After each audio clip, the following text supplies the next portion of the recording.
Happy Thanksgiving. Hallelujah. Praise the Lord. Praise the Lord. God is good all the time. Amen. Amen. I'm gonna preach my sermon in Korean, then you may see a script in English on your screen. Let us pray. 하나님 아버지 감사합니다. 지금 말씀을 나눕니다. 하나님께서 말씀을 깨닫게 하시고 이 말씀을 통하여 하나님이 나에게 주시는 말씀을 허락하시고 이 말씀을 따라 살 수 있도록 도와주시옵소서.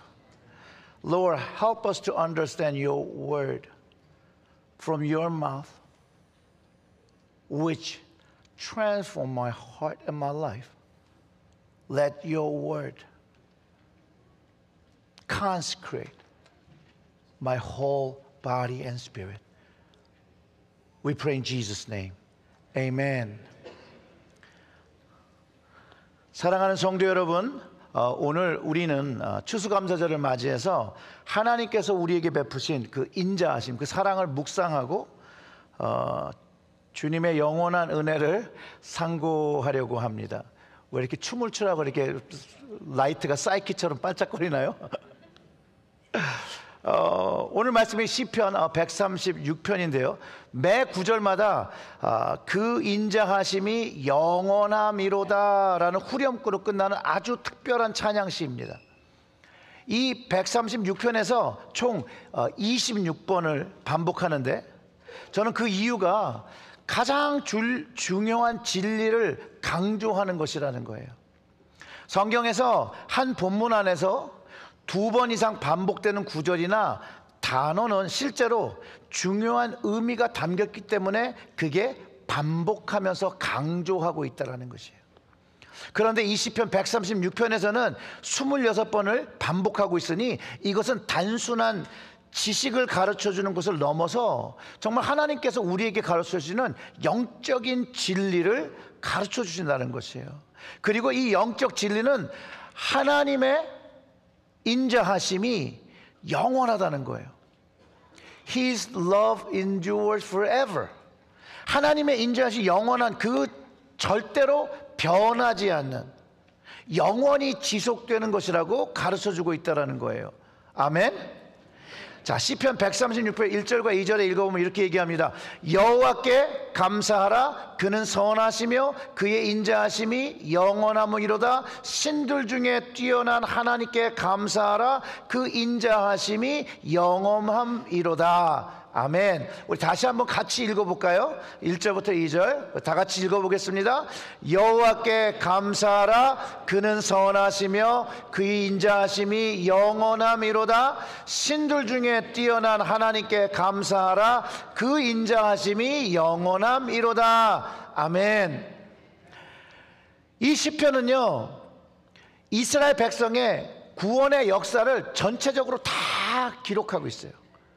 창조의 순간부터 출애굽을 거쳐서 약속의 땅에 이르기까지 모든 사건들을, 그 구원의 사건들을 회상하며 그 모든 순간들이 하나님의 영원한 임재하심으로 가능했다고 고백하는 것이라는 것이에요. 제가 7절부터 11절의 말씀을 읽어드리면 그것을 이해할 수 있을 거예요. 큰 빛들로 지으신 이에게 감사하라. 그 인자하심이 영원함이로다. 해로 낫을 주관하게 하신 이에게 감사하라. 그 인자하심이 영원함이로다. 달과 별을 밤을 주관하게 하신 이에게 감사하라. 그 인자하심이 영원함이로다. 애굽의 장자를 치신 이에게 감사하라. 그 인자하심이 영원함이로다. 이스라엘을 그들 중에서 인도하여 내신 이에게 감사하라. 그 인자하심이 영원함이로다. 아멘. 여기서 반복되어지고 사용되는 인자하심이라는 원어는, 영어는 love로 되어 있죠. 원어는 헤세드라는 하나님의 조건 없는 사랑, 자비, 이거를 포함한 것이에요. 이 시편 기자가요, 이 헤세드를 깨닫고 경험한 사람이면서 그 근원적인 하나님의 인자하심을 경배하고 선포하도록 하나님의 백성들을 이 시로 이끌고 있는 것이에요. 그래서 먼저 이 헤세드라는 단어를 좀 생각해 보면 이 헤세드는 히브리 말로 인자함, 자비, 언약적인 사랑, 신실하심 등으로 또 은혜로 번역되고 있어요. 헤세드를 쉽게 설명하면 자신의 어린 자녀들에게 마치 날씨가 맑던 폭풍우가 치던 또 어렵던 절망적인 상황이던 너와 함께 하겠다라는 그 부모님, 어머니와 아버지의 단호한 약속과 같다라는 것이에요. 그러니 이것은 사랑의 약속과 같다라고 이해하면 더 쉽겠다라는 거예요. 이해가 되시나요? 그래서 이러한 하나님의 헤세드, 인자하심은요, 약속을 온전히 지키지 못하고 죄 속에 갇힌 채 수시로 변하는 우리의 연약함과 죄에 불구하고 우리를 끝까지 포기하지 아니하시고 사랑하시는 하나님의 구원을 깨닫게 하는 말씀이라는 거예요. 이 헤세드의 삶을, 하나님의 헤세드를 받고 이 헤세드의 삶을 산 사람이 성경에서 한번 찾아보면 누구냐면 다윗 왕이라고 저는 생각해요. 여러분, 다윗 왕의 절친이 누군지 아세요? 다윗 왕의 절친, 맞습니다. 요나단입니다. 그런데 사울이 이제 마지막 전쟁에서 죽어요. 요나단도 죽어요. 그리고 다윗이 왕이 되었어요. 이때 다윗이요, 요나단과 한 약속을 지킵니다. 물론 요나단이 이제 죽었기 때문에 지키지 않아도 돼요. 뭐라고 말할 사람이 아무도 없어요. 왜요? 왕이잖아요. 그런데 이 다윗이 요나단의 아들 무비보셋이 살았다는 사실을 알게 됩니다. 근데 이 무비보셋이 어떤 상태였냐면 두 다리를 절개되어서 불구가 된 사람이에요. 그래서 힘들게 살 뿐만 아니라 그때는 이 새로운 왕 다윗을 피해 숨어 살고 있다는 것을 그가 인지했어요. 여러분, 무비보셋의 삶을 한번 상상해 보세요. 그가 왕족의 후손이었어요. 언젠가는 자기가 왕이 될 거라고 생각했을지도 몰라요. 그런데 어느 날 보니까 나는 두 다리를 저는 몸이 됐어요. 그리고 외딴 마을에 숨어 살아야 돼요. 새 왕을 피해서. 그리고 그 장소가 로데발이라는 외딴 마을인데, 로데발은 참 말도 기가 막히게 히브리어로 목초지가 자라지 않는 곳, 없는 곳, 쓸모없는 곳으로라는 뜻이에요. 이 왕궁에서 자라는 왕자가 쓸모없는 절망의 땅에서 피해요 숨지기며 살고 있었다라는 거예요. 그리고 아마 그는 매일 밤 이렇게 생각했을 거예요. 야, 이제 언젠가는 다윗 왕이 나를 찾아와서 사울의 왕이라고 나를 죽일 텐데 라고 두려움에 떨며 살았을 것이라는 거예요. 그래서 제가 좀 이따 읽어줄 말씀 속에 자기 스스로를 죽은 개와 같다라고 생각해요. 가치도 없고 희망도 없고 미래도 없는 존재라고 여기고 살았어요. 그리고 그 당시에 대부분의 사람들도요, 다윗의 원수 집안인이 무비보셋도 벌을 받을 것이라고 생각했어요. 그런데 다윗은 이 요나단과의 약속을 잊어버리지 않아요. 그리고 신하들에게 이렇게 명령을 합니다. 사무엘하 9장 1절의 말씀은 이래요. 다윗이 이르되 사울의 집에 아직도 남은 사람이 있느냐? 내가 요나단으로 말미암아 그 사람에게 은총을 베풀리라 하리라. 여기에 그 사람에게 은총을 사용된 단어 은총이요, 원어로는 헤세드예요. 또 이게. 그리고 요나단을 찾아 그 아들을 찾아서 이렇게 말해줍니다. 사무엘하 9장 7절부터 9절의 말씀을 읽어드리면, 다윗이 그에게 이르되 무서워하지 말라. 내가 반드시 내 아버지 요나단으로 말미암아 내게 은총을 베풀리라. 내가 내 할아버지 사울의 모든 밭을 다 내게 도로 주겠고 또 너는 항상 내 상에서 떡을 먹을지라 하니, 그가 절하여 이르되 이 종이 무엇이기에 왕께서 죽은 개 같은 나를 돌아보시나이까 하니라. 왕이 사울의 시종 시바를 불러 그에게 이르되 사울과 그의 온 집에 속한 것은 내가 다 내 주인의 아들에게 주었노니. 아멘. 다윗이 사용하고 있는 이 은혜, 7절에서 사용하고 있는 그 은혜가 바로 헤세드라는 거예요. 그가 하나님으로부터 경험했던 사랑, 그 인자하심, 그것을 이제 요나단 아들에게 하나님께 받은 그것을 베풀어 줍니다. 약속을 지켰다라는 거예요. 또한 사울의 왕의 종이었던 시바도 무비보셋에게 주고, 사울 왕의 밭도 주고, 그 집에 속한 것들을 모두 돌려주고, 이제부터 자신의 식탁에서 다윗의 상에서 항상 같이 먹는 특권을 준다라는 것이에요.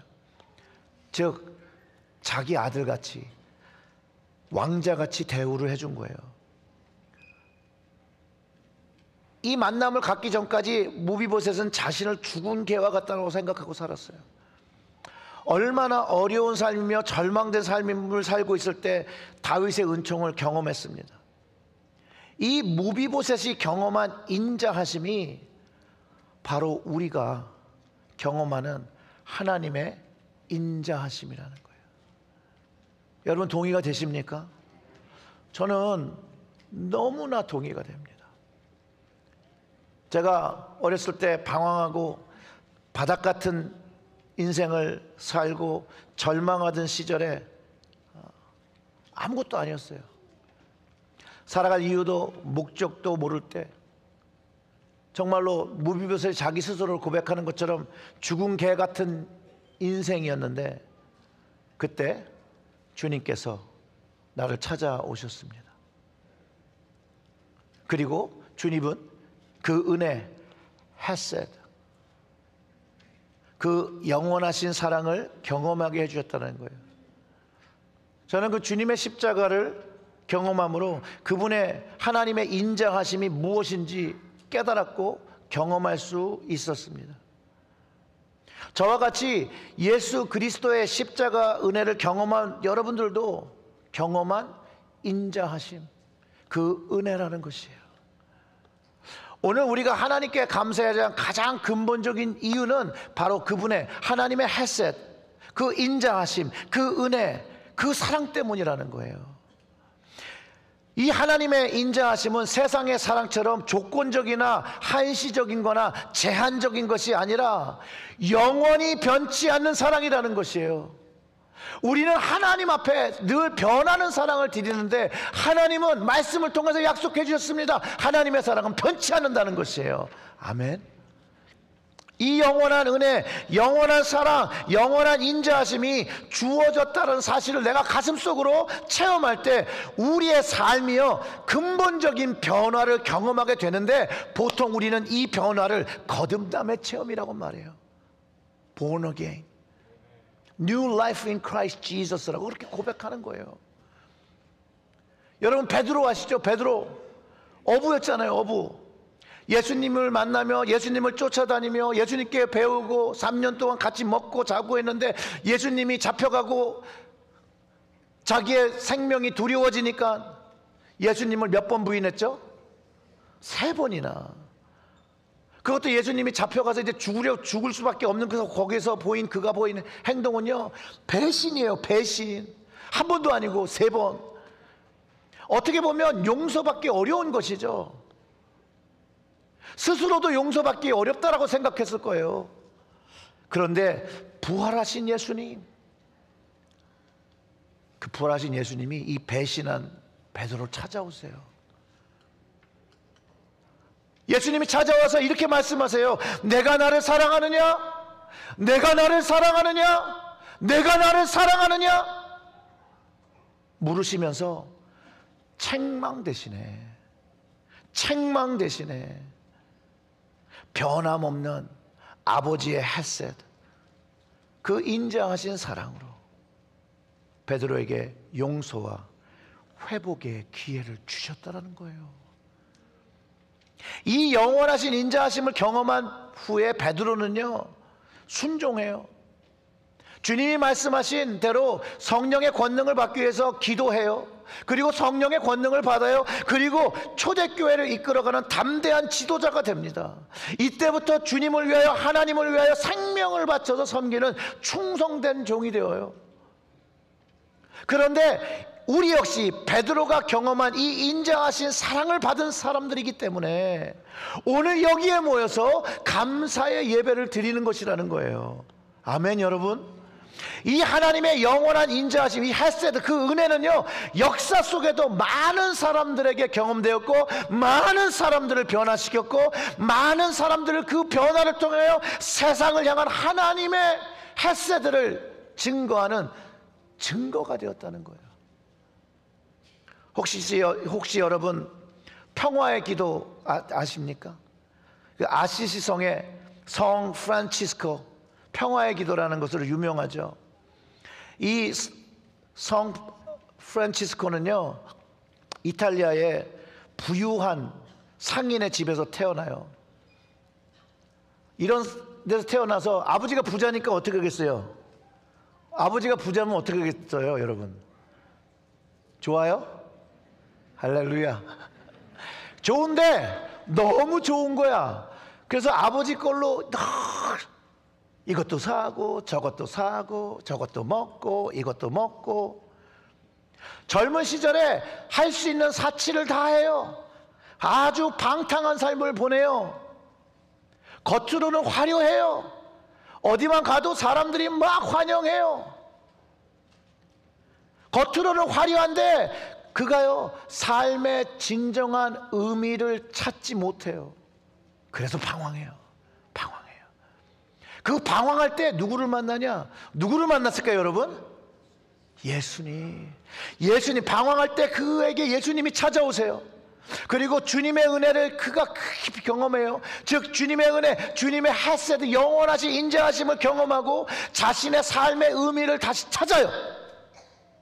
그리고 찾은 후에 그가 하나님의 음성을 듣는데, 어떤 음성을 들었냐면, 그가 사는 동네에 교회가 다미아노 성당이라는 게 있었는데 그게 허물어지고 있다는 거예요. 다른 사람들은 다 잘 사는데 교회가 무너지고 있었어요. 그것을 고치라는 하나님의 음성을 들어요. 그리고 그가 그 하나님의 음성을 듣고 내가 저 교회를 고쳐야겠다. 그리고 그가 한 게 뭔지 아십니까? 아버지 가게에서 옷감을 훔쳐요. 좀 저속한 말로는 세벼요. 아버지 걸 갖다가 성당에 있는 신부한테 주고 고치라고 계속해서 빼다가 고쳐요. 아버지가 그거를 알아요. 피에트로 베르나도라는 사람인데, 그거를 훔쳐다가 성당을 고쳤다라는 거에 그가 격분해가지고 아들을 재판에 회부시켜요. 근데 사회법정에다 한 게 아니라 교회에다 그렇게 했으니까 교회 재판에 회부를 해요. 그리고 교회 재판에서 어떻게 결정을 내냐면, 이 프란치스코한테 아버지의 돈을 훔쳤으니 아버지의 돈을 돌려주라고 판결을 해요. 그래서 그가 다 자기 거를 내어놓겠다고 했는데, 돈만 내놓는 게 아니라 그 재판장에서 아버지가 사준 옷을 다 벗어요. 홀딱 벗어요. 알몸으로 서서 그가 그렇게 얘기합니다. 저는 이제부터 피에트로 베르나도를 아버지라고 부르지 않겠습니다. 하늘에 계신 우리 아버지만을 아버지라고 부르겠습니다. 그리고 그가요, 가장 청빈한 삶을 삽니다. 가장 청빈한 삶을 살면서 가장 어려운 사람들을 도우며 살아요. 그리고 자신이 받았던 하나님께서 주신 그 인자하신 사랑을 실천하는 삶을 살아가게 됩니다. 사랑하는 성도 여러분, 우리가 추수감사절에 드리는 감사는 우리의 형편이 좋아져서 우리의 소유가 많아졌기 때문에 감사하는 것이라고 가르쳐주지 않아요. 오직 하나님께서 우리에게 베풀으신 그 인정하심이 영원함이로다라는 그 헤세드의 사랑, 그 은총에 뿌리를 두고 있다는 거예요. 이 영원한 사랑을 받은 다윗, 이 영원한 사랑을 받은 베드로, 이 영원한 사랑을 받은 역사 속에 수많은 성도들처럼 우리도 그 사랑, 그 헤세드의 사랑으로 구원을 얻고 변화를 얻어 이제 다윗과 같이, 베드로 같이, 프란치스코 같이 구원받은 사람으로서 헤세드의 삶을 신천하며 살아야 된다고 가르쳐주는 것이에요. 사랑하는 성도 여러분, 이 영원한 인자하심을 받으셨나요? 이 인자하심을 이제 실천하며 삶의 매 순간 매 순간을 하나님의 사랑에 감사로 나아가시고 그 감사로 또 채우시고 또 그 감사를 나눠주시고 이것이 반복되어진 복된 체리힐 제일교회 성도님들이 되시길 주님의 이름으로 축원합니다. 아멘. 기도하겠습니다. 헤세드의 사랑이 영원하신 하나님 아버지, 오늘 그 하나님의 인자하심, 그 영원한 everlasting love를 깨닫게 해주심에 감사를 드립니다. 우리도 무비보셋처럼 연약하지만 주님 우리를 찾아오시고 품어주시는 분임을 믿습니다. 받은 사랑을 기억하게 하여 주시옵소서. 우리의 삶이 주님의 사랑의 통로가 될 수 있도록 하나님께서 지켜주시옵소서. 하나님만이 우리의 구원자이심을 믿습니다. Heavenly Father, we thank you for reminding us today of your steadfast love that never ends.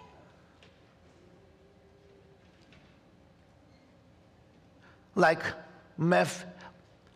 Mephibosheth, we are weak. We are imperfect. But Lord, you come to us. You visit us and lift us up and embrace us with your everlasting grace. Hesed. Help us remember the love we have received, live with gratitude and obedience, and become people who show your love to others. This Thanksgiving, may your everlasting grace and kindness be with every people, every member of our church, every person in this place. Lord, pour out your Holy Spirit upon us and be with us. We pray in Jesus' name. Amen. Amen.